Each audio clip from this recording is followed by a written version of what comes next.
आधी रात का समय था। मीनाक्षी के घर पर डकैती डालने के लिए दो चोर घर के अंदर घुसे थे। तो मीनाक्षी खड़ी होकर के उनको पहले तो घर के अंदर घुसाती है और फिर उसके बाद कहती है कि घर में से सारा सामान चोरी कर लो, जो जो गहने हैं, और उसके बाद सामान भी फैला दो जिससे कि लगे कि चोरी हुई है।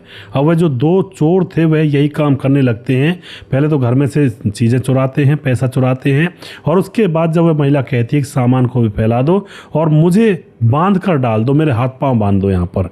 अब तो वह दोनों चोर सामान फैलाने के बाद उस मीनाक्षी नाम की औरत के हाथ पांव बांधने लगते हैं, और जैसे ही पांव को बांधा जाता है तो उन चोरों की नज़र मीनाक्षी की पिंडलियों पर पड़ती है, जो कि देखने में भूरी भूरी पिंडलियां थी, और उनको देख करके चोरों की नीयत खराब हो जाती है। और अब दोस्तों वह चोर मीनाक्षी के ही मुंह में कपड़ा ठूस देते हैं। हाथ उसके बंधे हुए थे, पाँव को खोल करके, और फिर उसके साथ वह रेप करते हैं। और रेप करने के बाद उसकी इज्जत को लूटने के बाद वह लोग वहाँ से सारी चीज़ें लेकर के फरार हो जाते हैं। दोस्तों उसके बाद जो होता है इस घटना के अंदर बड़ा ही रोचक है। कहते हैं जैसी करनी वैसी भरनी, ऐसा तो होता ही है। टिट फॉर टैट जो मामला है ये सबके साथ होता है दोस्तों, अगर कोई गंदी नीयत रखता है तो। हम यहाँ पर पूरी जानकारी लेंगे वीडियो के अंदर हुआ क्या था। वीडियो को लास्ट तक ज़रूर देखा करें जिससे कि वीडियो के बारे में पूरी जानकारी मिल सके। नमस्कार, मैं हूँ सुदेश कुमार और तिरछी बात चैनल में आपका स्वागत है। दोस्तों यह घटना उत्तर प्रदेश के जौनपुर के अंदर घटित होती है।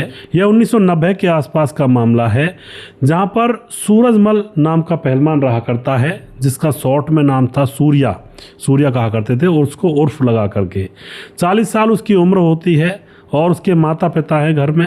और फिलहाल क्या होता है दोस्तों यहाँ पर, अब सूरजमल जो होता है वह काफ़ी दंगल जीत चुका था, तो बड़ा पहलवान था इलाके का, उसकी नाम की तूती बोला करती थी। घर में उसके अखाड़ा था, उसका घर खेत के पास था, खेत में अखाड़ा था, और अखाड़े में उसके चेले कुश्ती करने के लिए आया करते थे, कुश्ती खेला करते थे। कोई भी उस पहलवान के सामने बोलने की हिम्मत नहीं रखा करता था। घर वाले कहते हैं भाई अब इस सूर्या की शादी कर देते हैं, 40 साल उम्र हो गई है, कुश्ती वगैरह भी खेल ली, लेकिन परिवार भी तो चलाना है। तो सूरजमल पहले तो मना करता है, देखिए मैं शादी वादी नहीं करूँगा, लेकिन घर वाले ज़बरदस्ती कहते हैं, उससे हामी भरवा लेते हैं कि देखो बच्चा भी होना चाहिए और आगे कुनबा भी चलेगा हमारा, और कुल का चिराग भी होना चाहिए, तो उसकी शादी करवा देते हैं। शादी होने के 1 साल तक तो वह अपनी पत्नी के साथ बड़े आराम से रहता है। उसकी जो पत्नी थी जिसका नाम था मीनाक्षी, उम्र थी उसकी तकरीबन 26 साल। अब उसके साथ आराम से मज़े से रहा करता हुआ, कोई दिक्कत नहीं थी। 1 साल तक उसकी सारी इच्छाएं पूरी करता है, लेकिन जैसे ही 1 साल गुजर जाता है तो अब वह उससे मना कर देता है कि अब मैं तुम्हारे साथ शारीरिक संबंध नहीं बनाऊंगा, क्योंकि मैं पहलवान हूँ, मुझे अपनी पहलवानी भी करनी है, और मेरा शरीर गिरता जा रहा है। अब मैं तुम्हारे साथ इतना ज़्यादा इंटीमेट नहीं हूँगा जितना तुम समझ रही हो। लेकिन दोस्तों आपको पता है पहलवान ऐसे ही होते हैं, कुछ दिन ब्रह्मचर्य का भी पालन करते हैं, इनका टाइम पीरियड होता है। तो अब क्या होता है, अब यहाँ पर वह लड़की उससे कुछ कह तो नहीं सकती थी, क्योंकि वह भी उससे डरती थी, वह पहलवान था, वह चुप लगा जाती है। अब मीनाक्षी अपने अंदर वह उदास हो जाती है, उसके अंदरूनी जो सोच विचार थे वहाँ पर वह तन्हा हो जाती है, अकेली हो जाती है।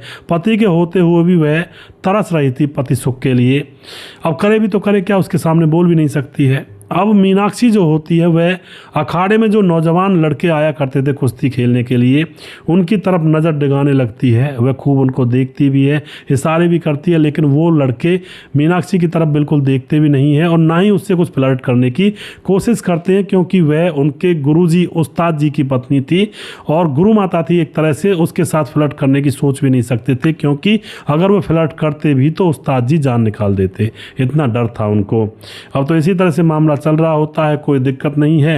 एक दिन की बात होती है, एक लड़का 24-25 साल का, उसके कंधों पर बैग था, वह इनके घर में आता है। घर में सूरजमल जो पति था इस महिला का, उसके पति की एक बुलेट बाइक खड़ी हुई थी, तो उस पर आकर वह लड़का हाथ फेरने लगता है।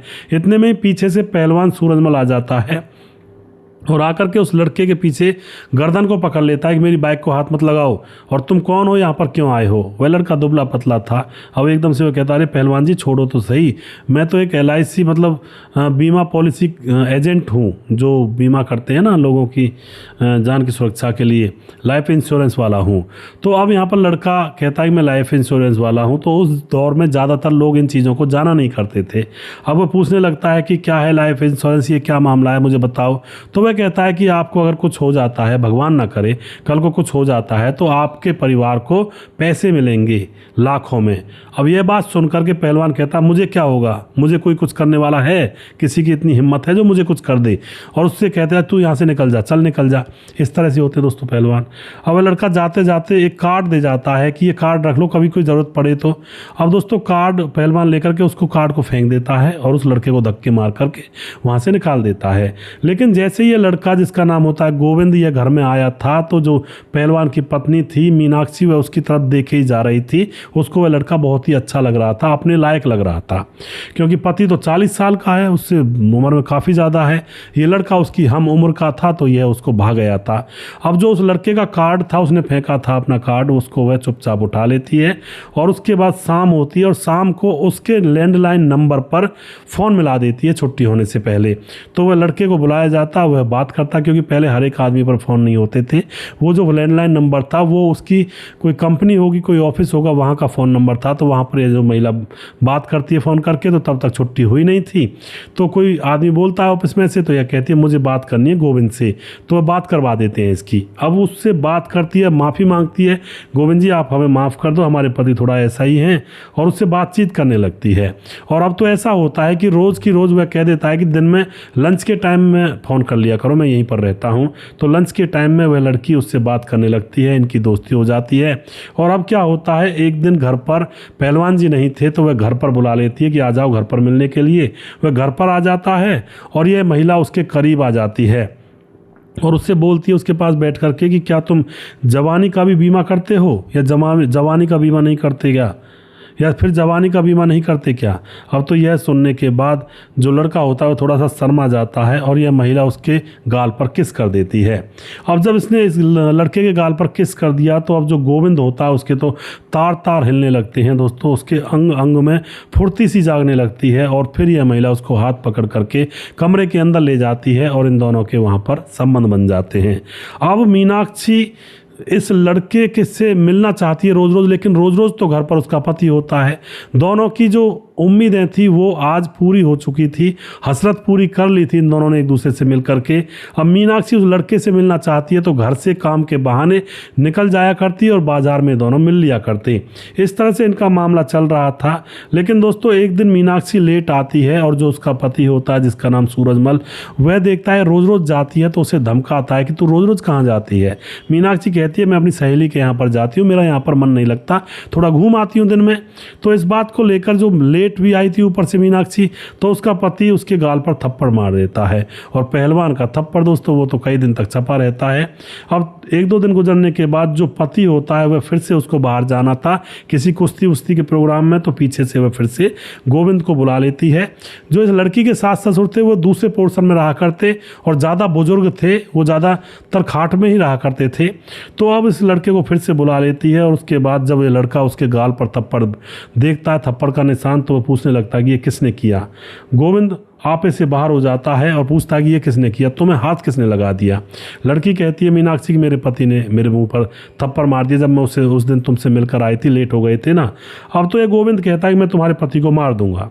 अब दोस्तों यहाँ पर उस पत्नी को क्या पता था ये सच में मार देगा।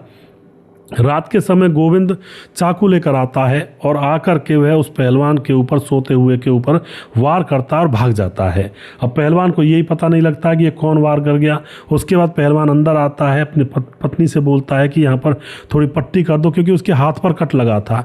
तो उसकी पत्नी पट्टी कर देती है। वो वह दौर और था, आज के दौर में ऐसा होता तो तुरंत हॉस्पिटल पहुँच जाते, लेकिन उस दौर में हॉस्पिटल भी ज़्यादा नहीं थे, तो घर में ही पट्टी वगैरह कर ली जाती थी। और उसके बाद वह बोलता है कि वो कार्ड उस दिन वो लड़का दे गया था ना बीमा का, उस कार्ड को ढूंढो, मैं अपना बीमा करवाऊंगा, कोई भरोसा नहीं है ज़िंदगी का। तो उसकी पत्नी कार्ड को ढूंढ कर दे देती है। कार्ड तो उसके पास ही रखा था।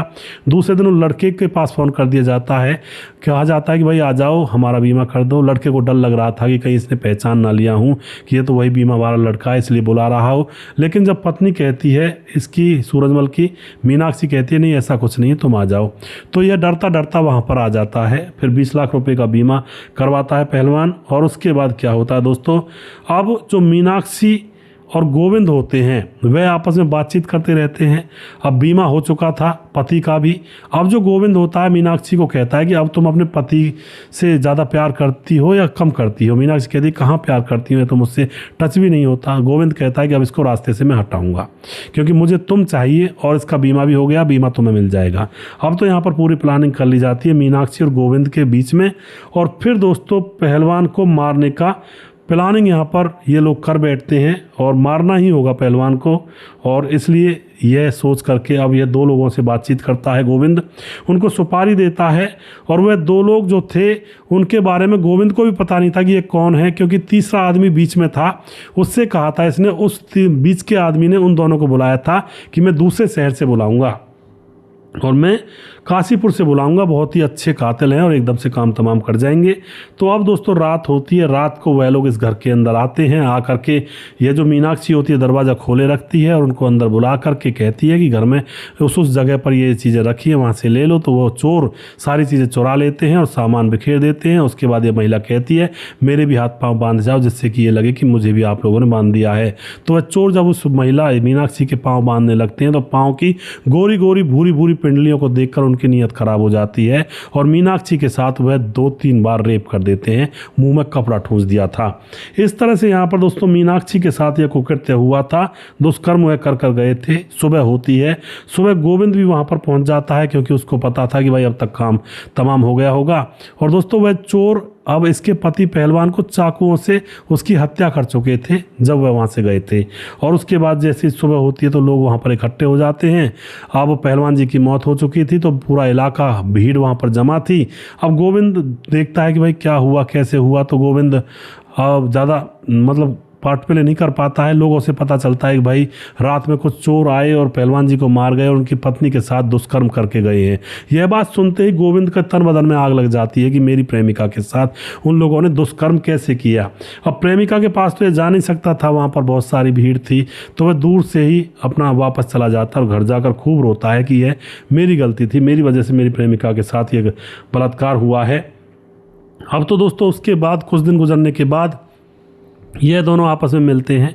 मिलने के बाद जो इसकी प्रेमिका होती है मीनाक्षी, उसका थोड़ा सा सिस्टम बदल चुका था। वह बहुत ज़्यादा उदास थी, बिल्कुल उसको कोई उमंग ही नहीं थी। पता नहीं उसके साथ ऐसा जो हुआ था उसका इतना गम कैसे था उसको। तो अब जैसे मिलने के लिए ये गोविंद पहुंचता है। गोविंद की माँ जिसको टीबी थी और उसकी दवाई गोली का खर्चा ये चलाया करता था। और जब ये मीनाक्षी को घुमाने के लिए ले जाने लगता है तो मुन्ना मीनाक्षी के चक्कर में सारे पैसे खर्च भी कर दिया करता है। अब मीनाक्षी उदास थी तो वह उससे पूछता है कि देखो जो हुआ सो हुआ। लेकिन मीनाक्षी एकदम चिल्ला कर पड़ती है कि मुझे बदला चाहिए, मुझे बदला चाहिए, उन दोनों को मारना है, कहाँ से आए थे। अब यह दोस्तों उस आदमी से पूछता है जो बीच में लिया गया था, उससे पूछता है वो कहाँ के लोग थे। तो बीच वाला कहता है मैं ये नहीं बताऊंगा कहाँ के थे, लेकिन वो बहुत दूर के थे। अब इस गोविंद को याद आता है कि इसने पहले कहा था कि काशीपुर से बुलाऊंगा, तो काशीपुर की बताता है वो अपनी प्रेमिका को काशीपुर के थे। तो ये दोनों काशीपुर ढूंढने के लिए उन दोनों को निकल जाते हैं। उस दोनों मोबाइल का ज़्यादा चलन नहीं था। वहाँ जाकर दिन भर ढूंढते हैं लेकिन कोई कहीं नहीं मिलता है। और उसके बाद 8 बज जाते हैं रात को।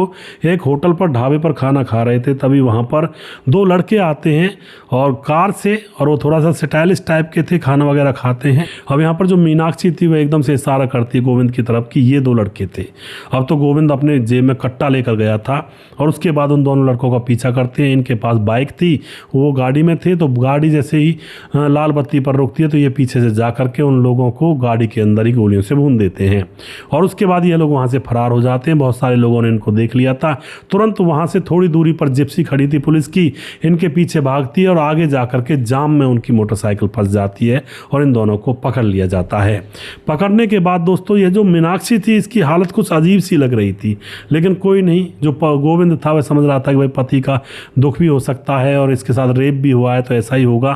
फिर उनको पुलिस पकड़कर थाने में ले जाती है और वहां जाकर के 2 हवलदारों को देख करके मीनाक्षी फिर से बोलती है गोविंद से, गोविंद ये थे वो लोग जिन्होंने मेरे साथ ये किया था। अब गोविंद तो हैरान परेशान, ये तो पुलिस वाले ये ऐसा क्यों करेंगे।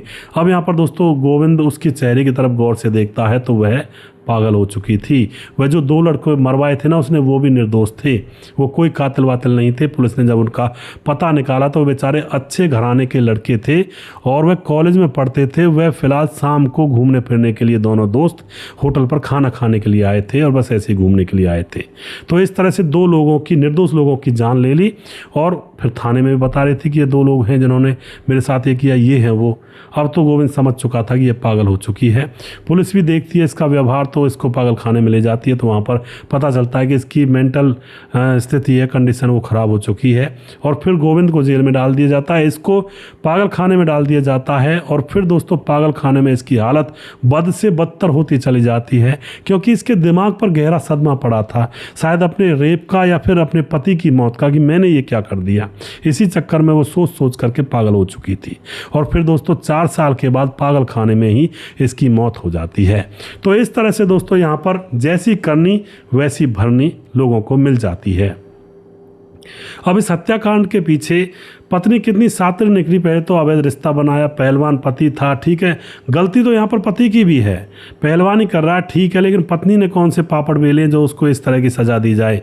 और पत्नी अभी नई नवेली थी और उसके साथ थोड़ा रहना चाहिए था उसको, लेकिन पहलवान ने गलती कर दी। अपनी पहलवानी के चक्कर में पत्नी को अकेला तनहा छोड़ दिया तो उसने दूसरा यार बनाया, दूसरे यार के साथ मिल करके इस औरत ने पति को ही मरवा दिया और फिर औरत का खुद का भी रेप हो गया। इस चक्कर में वो पागल हो गई कि मैंने ये कर क्या दिया और फिर उसकी मौत ही हो जाती है। तो दोस्तों ऐसा हो जाता है कई बार लोगों के साथ और ऐसी ऐसी घटनाएं देखने को मिलती हैं। आप क्या कहना चाहोगे इस घटना के बारे में? अपनी राय कमेंट बॉक्स में लिख सकते हैं और लोगों के साथ शेयर कर सकते हैं। वीडियो के लास्ट में कुछ भाइयों के नाम लेना चाहूँगा जो हमारे वीडियोज़ को देखते हैं और हमें खूब सपोर्ट करते हैं। हमारे साथ समाधान पाटिल जलगांव महाराष्ट्र से हैं जो कि लगातार हमारे वीडियोज़ को देखते हैं और हमारे साथ राम गोसाई हमारे लगातार कमेंट करते हैं।